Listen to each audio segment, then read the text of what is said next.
My long estranged sister knocked on my door at midnight, begging to stay the night, and what she revealed after that turned everything upside down.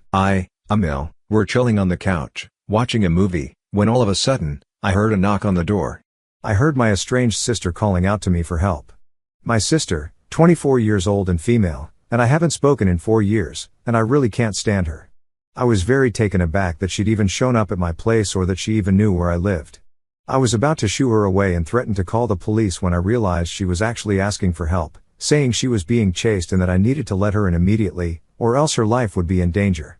She sounded very hysterical, and I didn't even know if she was joking or not, since she has a history of nasty pranks, which is what led me to sever ties with her in the first place. I hesitated for a few minutes, but my fiancé looked really concerned. Even though she knew my sister and I don't talk anymore, she insisted that I open the door in case my sister was actually in danger.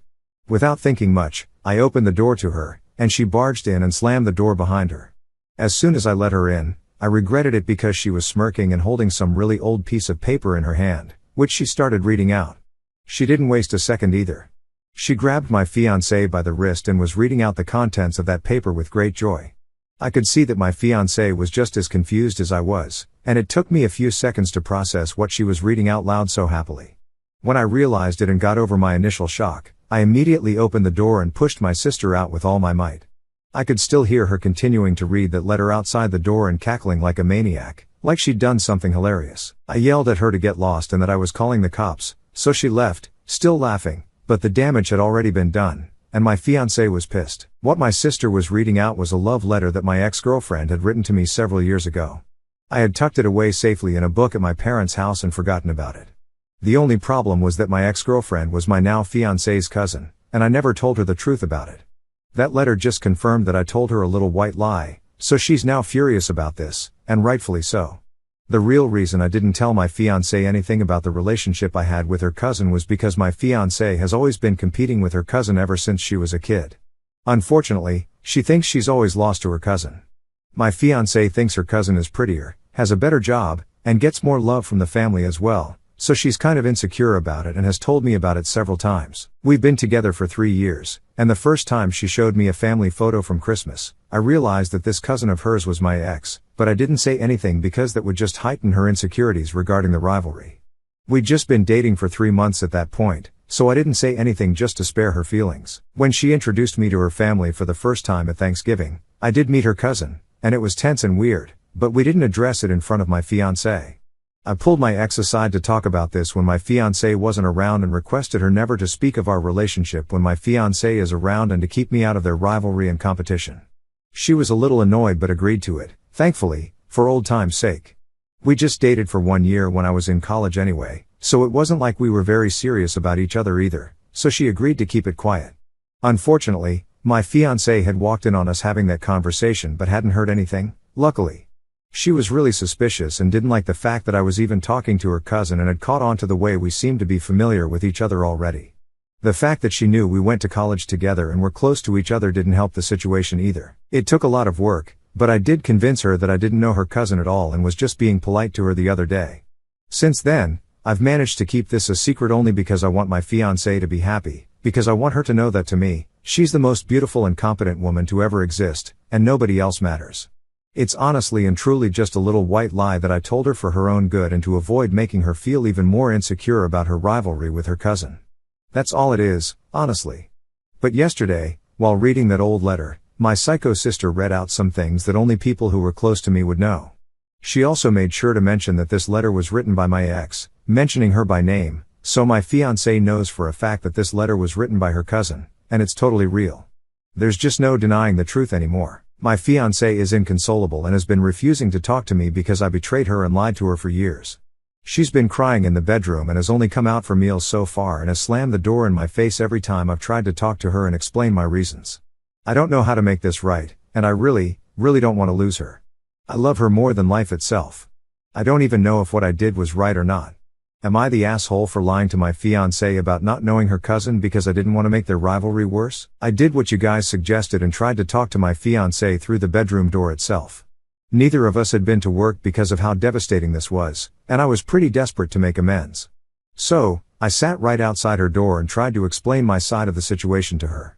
I told her the truth, And while she didn't open the door or show any signs to even acknowledge what I was saying, I went on talking.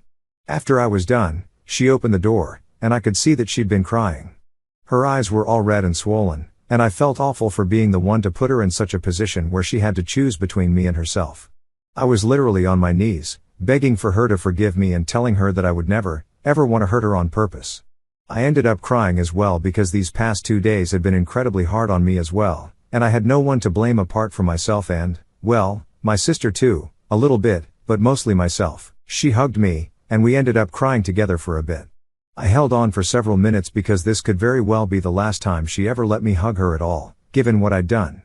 After a few minutes, we broke apart, and once the tears had been wiped off, she composed herself and told me that she didn't know what to say right now and needed some time to think things over. She said that she was too overwhelmed and emotional to decide on our relationship right now, so she needed some time to think.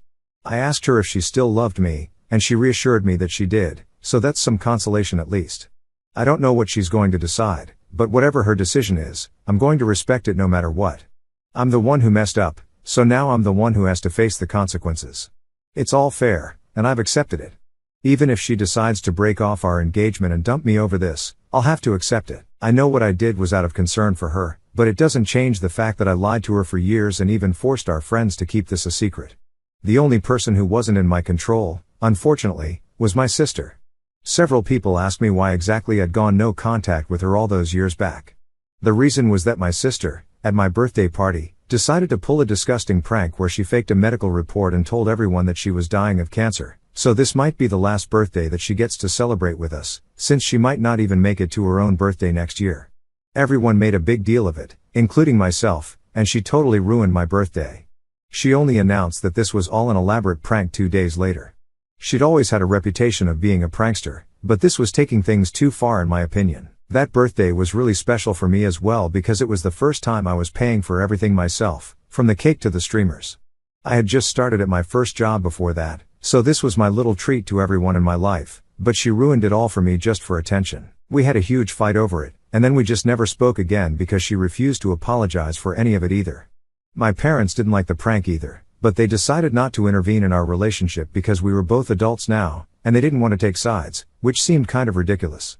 For a year after that, she'd sent me hateful messages from fake accounts, but then she moved away to another country for work, and then I neither heard from her nor about her and almost forgot about her existence until the other day.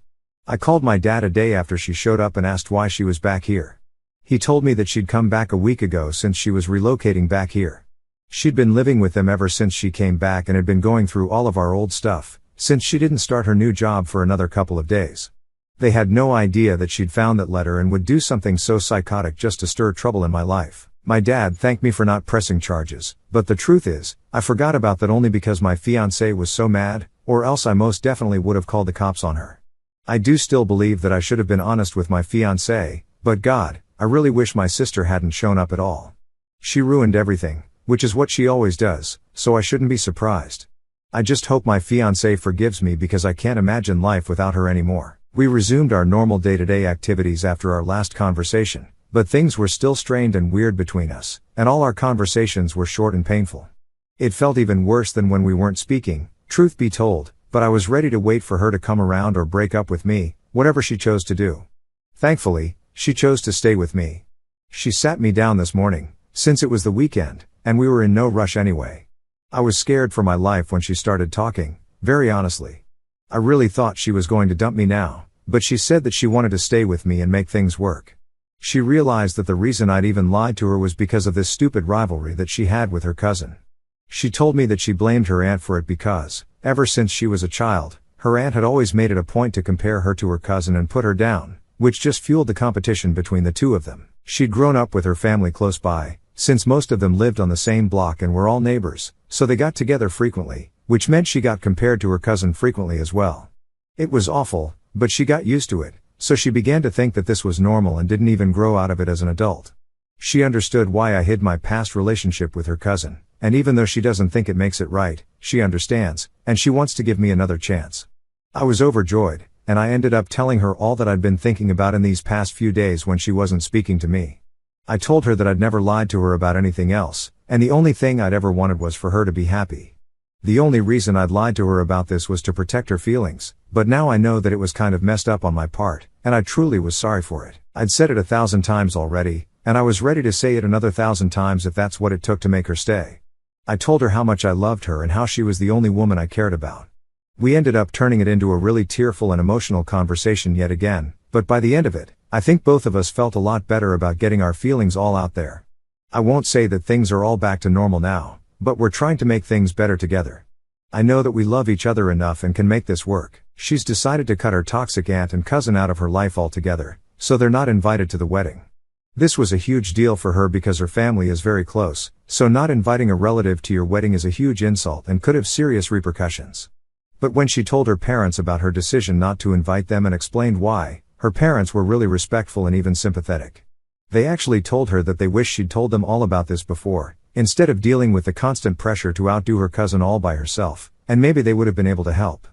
But she never spoke out about it, and so her parents never got to know either, since her aunt and cousin were very sly and clever about when and where they made their snarky comments and insults. The invitations are supposed to be sent in a few weeks, and if the rest of her family has anything to say about it, we'll get to know then.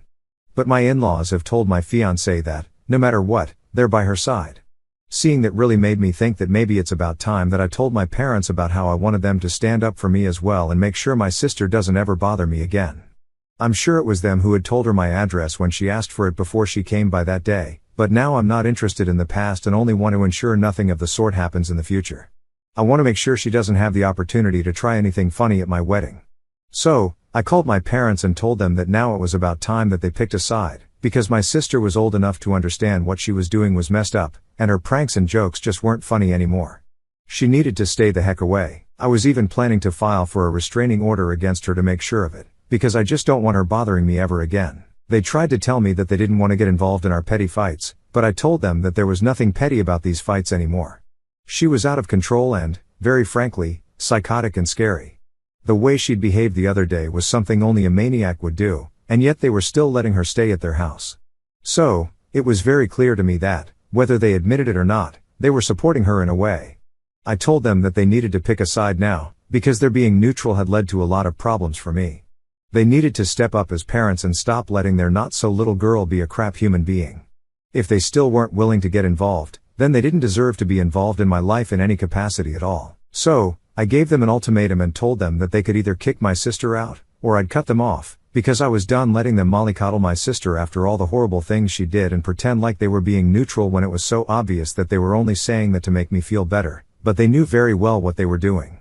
They told me that they would need some time to think things over, and even though they shouldn't need so much time to think about whose side to take in a situation like this, I still agreed. My fiancée told me she's proud of me for finally standing up to my parents, and we're actually preparing for the worst. They might say that they want to continue letting my sister live with them until she finds a place to live, and if they do say that, then that's it for me. I'm cutting them out of my life for good. I don't know why she hasn't been able to find a place yet, since that was supposed to happen a few days ago, but that's none of my business. I couldn't care less about her. I'm so pissed off right now, I could punch a wall. My parents called me today, and before I could say anything, they put me on the phone with my sister. I hung up immediately, so my sister texted me from my mom's phone to explain that the reason she hadn't been able to find a place yet was that she wasn't relocating for a new job but because she'd been fired from her previous one and had burned through all her savings already, so she didn't have anywhere to go now. She asked me not to put our parents in such a position because they didn't want to lose either of us and said that she was sorry for the stupid thing she did, but I'm not buying it. It wasn't just a random stupid thing that she did without thinking twice. She must have asked my parents about my situation with my fiancé, because my parents had also known I wanted them to pretend like they didn't recognize my ex-fiancé's cousin when they saw her. So, they told her everything that they knew, and that's why she'd shown up at my door with that letter with the sole purpose of stirring up some drama for the fun of it. I'm sure my parents didn't mean for it to happen, but they'd been the ones to tell my sister personal information regarding the connection between my fiancé, myself, and my ex, and my address. The actions of my sister were far from a trivial jest. Her scheme was meticulously planned, a calculated strike rooted in her relentless need to sow chaos. She had clearly gone to great lengths, just as she had years ago, digging through old memories and private details to unearth that letter. Her efforts were not spontaneous, they were deliberate, a premeditated attempt to upend my life. In response, I sent her a text, making it clear that her apologies held no weight with me. I had reached my limit, and my only desire was to sever ties with her and my parents entirely. It was painfully evident that my parents had chosen her side, favoring their wayward daughter over me.